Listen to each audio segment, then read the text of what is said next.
Muito boa tarde, amigo ouvinte, boa tarde, Galifa, boa tarde a todos acompanhando a programação dessa tarde de hoje.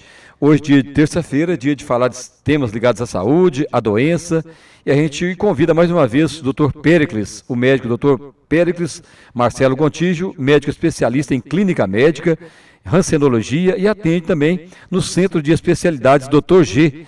E hoje ele vai falar sobre uma doença que é até desconhecida para nós, pelo menos para o meu conhecimento, ou para a maioria de nós aqui, acredito que seja desconhecida essa doença que é a angiodema hereditária. Você conhece? Então, a partir de agora, Dr. Péricles vai falar para a gente o que é essa doença, angiodema hereditária. Dr. Péricles, boa tarde. Boa tarde, JB, boa tarde, Califa, boa tarde a todos os ouvintes da Difusora. É um prazer muito grande estar aqui, a pedido da Secretaria de Saúde. Hoje nós vamos abordar um tema que é considerado uma doença rara, que é o angiodivaso edema de inchaço hereditário, por ser uma doença de característica hereditária. Bem, o que é essa doença? Ela faz parte do grupo das chamadas doenças raras. A incidência média dela é de 1 para 10 mil para 1 para 50 mil pacientes, uma média de 1 para 40 mil. Porém, em bom despacho, como é uma doença familiar, nós temos aqui pelo menos 4 grupos de famílias já diagnosticados com essa doença. Então, nós temos aqui já 16 casos dessa doença com diagnóstico aqui em bom despacho e temos pelo menos mais 29 casos que estão em triagem, em exames, para se fazer um diagnóstico definitivo. Bem, o que é essa doença? É uma doença genética, ou seja, acomete pelo menos 50% dos filhos dos doentes e ela acomete principalmente o sistema imunológico, aquele sistema que nos defende das infecções, dos traumas. É o sistema primordial para a nossa defesa. Essa doença foi descoberta inicialmente em 1882 por um médico alemão de nome Quinkel. Inclusive o angiodema é chamado também de edema de Quinkel. E o completo conhecimento dela só se deu em 1963, quando foi descoberto qual que era a causa exata dessa doença, que é a deficiência genética de uma enzima que atua nesse sistema de regulação desse sistema imunológico chamado sistema de complemento. É a chamada C1 esterase. É a disfunção dessa enzima que provoca toda a doença. Mas o que é isso mesmo? O que é que vem a ser o angiodema, né, JB? Isso, afinal de contas, então, explica para o nosso amigo ouvinte aí, doutor, o que é mesmo esse angiodema, quais são os sintomas dessa doença? Exato, é o que a gente chama de quadro clínico, né? Angiovaso, edema, inchaço. Então, ele se caracteriza principalmente por uma inchação mais comum nos lábios, às vezes acomete toda a face, às vezes o paciente não consegue nem abrir os olhos. Ele pode inchar a língua e, em casos, na forma mais grave dessa doença, ela pode inchar também a glote.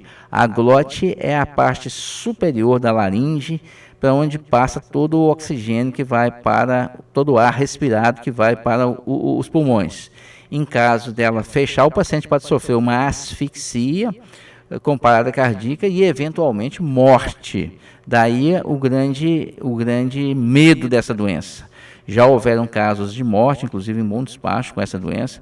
Então, é importante o conhecimento, saber quem realmente tem a doença e os procedimentos a serem adotados. O quadro clínico, além desse edema da face, ele pode dar também uma forma com edema abdominal. O paciente começa a ter dor abdominal, distende o abdômen. Muitas vezes o paciente não tem conhecimento que tem essa doença, o médico também, como é uma doença rara, não pensa nisso. Ela pode simular um apendicite, pode simular uma pancreatite e às vezes, na dúvida, o médico é obrigado, inclusive, a fazer uma intervenção abdominal, uma laparotomia, ou seja, uma abertura do abdômen para diagnosticar uma outra doença suspeita. Pode também inchar as extremidades, os pés podem inchar, as mãos podem inchar, A genitália, né, a parte vaginal, a parte peniana, muitas vezes também incha. E apesar desse grande número de manifestações, só 0,9% que evoluem com o chamado edema de glote, que é a forma mais grave da doença. Quem tem essa deficiência dessa enzima, que é o chamado angioedema hereditário, a deficiência dessa C1-esterase, toda a patogênese está relacionada com a deficiência dessa enzima, que atua no sistema imunológico como regulador. Nós temos os chamados fatores desencadeantes, pequenos traumas.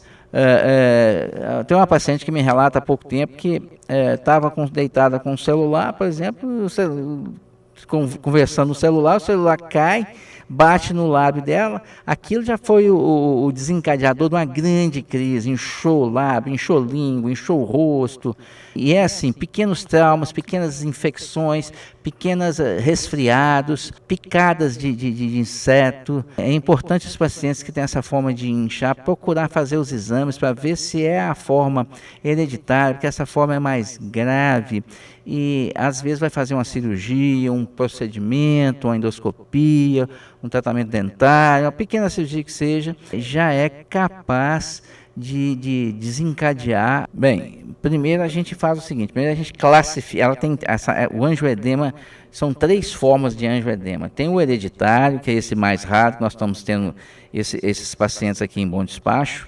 Nós temos o angioedema adquirido, que ele está mais relacionado com outras doenças autoimunes, tipo lúpus, o linfoma, outras doenças linfoproliferativas. Esse é o angioedema adquirido. E temos o angioedema idiopático, que é o mais comum deles, que está relacionado mais com quadros alérgicos, alimentos, frutos do mar, conservas, proteínas de ovo.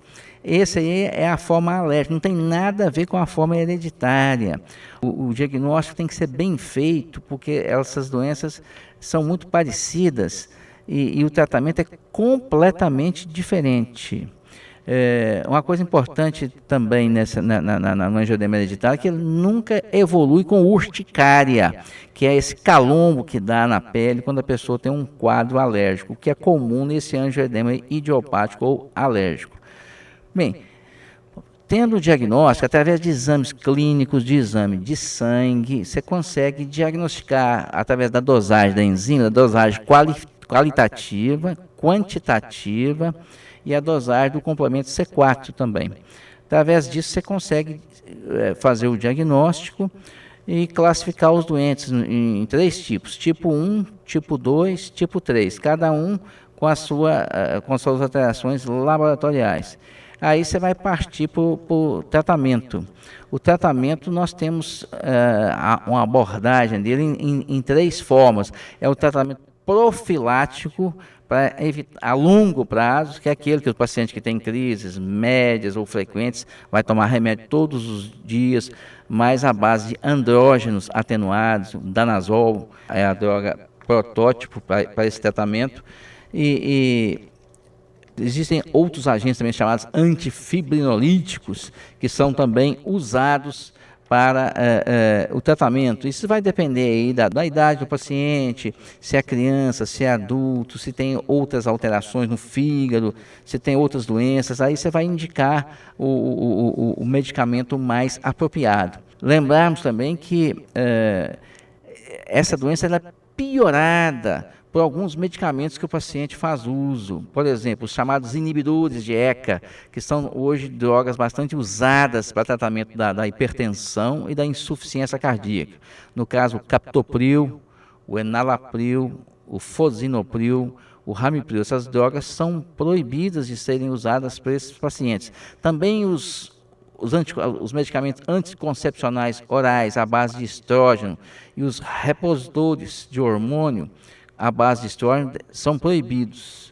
Além disso, medicamentos usados para diabetes, no caso inibidores de DPP-4, a saxagliptina, tem um perfil desfavorável nesses doentes. Bem, você tem esse tratamento profilático a longo prazo, existe um tratamento profilático a curto prazo. O paciente tem a doença, vai precisar de fazer uma cirurgia, vai precisar de extrair um dente. vai precisar de fazer qualquer intervenção, endoscopia, uma broncoscopia. Então ele tem que ser monitorado, medicado adequadamente para evitar essas reações da doença. E a última forma de tratamento são as formas de tratamento das crises. Normalmente isso já é feito a nível de PA, a nível de UTI, porque as crises, 25% das crises pode evoluir para uma forma mais grave. Então, aí já tem drogas específicas que envolvem, inclusive, o uso de derivados no sangue, o caso, o uso do plasma, e drogas específicas, inclusive drogas importadas de alto custo, que talvez seja a maior dificuldade hoje do tratamento dessa doença. Essas drogas não são disponíveis no Brasil, são importadas.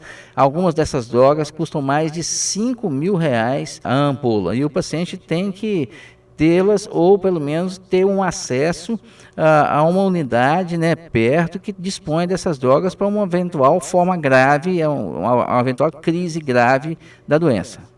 Correto. Felizmente, em Bom Despacho, então, os casos não são poucos, né? Ou não? Os casos relativos para uma incidência de 1 para 40 mil, sendo que Bom Despacho tem em torno de 50 mil habitantes, nós temos uma incidência super alta, proporcionalmente, né?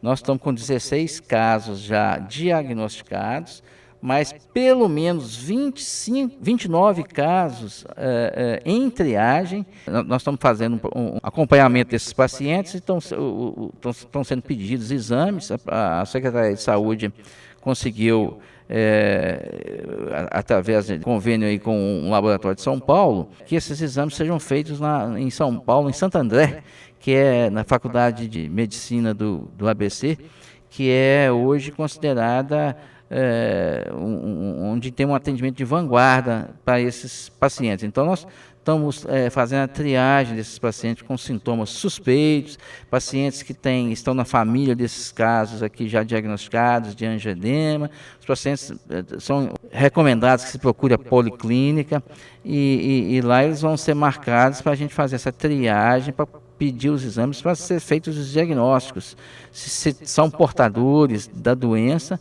para serem encaminhados para tratamento, ou aqui ou em Belo Horizonte, no Hospital das Clínicas, que é a nossa referência aqui no serviço de imunologia. Estamos chegando ao final da nossa entrevista, Dr. Péricles. Algo mais que o senhor gostaria de acrescentar em relação a essa doença?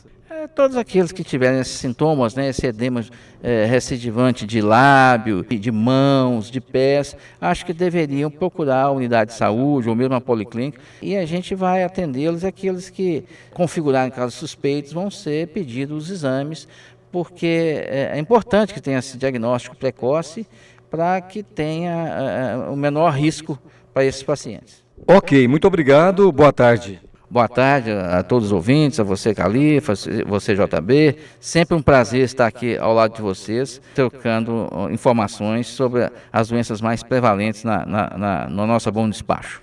Ok, Califa, acabamos de conversar aqui, Califa e amigos ouvintes, com o Dr. Péricles Marcelo Gontijo, médico especialista em clínica médica, rancenologia e atende no Centro de Especialidades Dr. G. E hoje ele falou sobre essa doença, ainda pouco conhecida, mas importante ser conhecida por todos nós, né, que é preocupante aqui na cidade e pelo Brasil afora também, não só aqui em Bom Despacho. É uma doença que já preocupa todas as autoridades da saúde. Por isso, o Dr. Péricles trouxe para a gente essas informações importantes, que é angioedema hereditária. A doença chama-se angioedema hereditária.